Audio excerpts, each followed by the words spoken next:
আসসালামু আলাইকুম। আর একটা ছোট ভিডিও নিয়ে চলে আসলাম বন্ধুরা। এবার আমি চপের জন্য কিছু গোশত দিব। এখানে আমি তেল দিব না বন্ধুরা, এটা সিদ্ধ করবো তার জন্য। এখানে দিলাম ডাল আর হচ্ছে গরু গোশত, ওগুলো সিদ্ধ করবো, তাই আমি এখানে আর কোনো দিব না, তেল দিব না। তারপর দিলাম এখানে মরিচের গুঁড়া, হলুদের গুঁড়া, লবণ, জিরার গুঁড়া। জিরার গুঁড়া না, আসলে এখানে আমরা সবগুলো মশলা একসাথে আমরা ভাঙাই নিই, এই জন্য আর বাড়তি মশলা দেওয়া লাগে না। এখানে দিলাম পেঁয়াজ, 3টা কাঁচামরিচ, তারপরে হচ্ছে আদা বাটা, তারপর রসুন বাটা।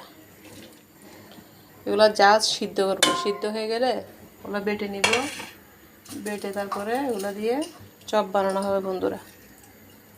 তারপরে দিলাম এখানে এই তেজপাতা আর হচ্ছে এই এলাচ।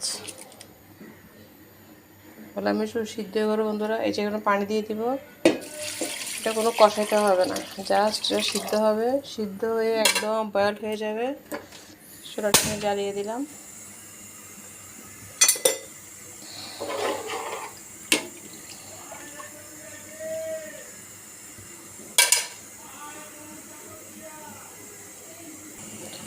চপের গোস্তটা বন্ধুরা ব্লক চলে আসছে। এটা প্রায় 1-1.5 ঘন্টা সিদ্ধ করতে হবে। সিদ্ধ করে একদম শুকাই ফেলবো, পানি থাকবে না। এটা পাটায় বেটে পরে এটা চপ বানাবো ইনশাল্লাহ। পরের ভিডিওতে আমি চপ কীভাবে বানালাম সেটা ছাড়বো। ভালো থাকেন, হ্যাঁ, আল্লাহ হাফেজ, আসসালামু আলাইকুম।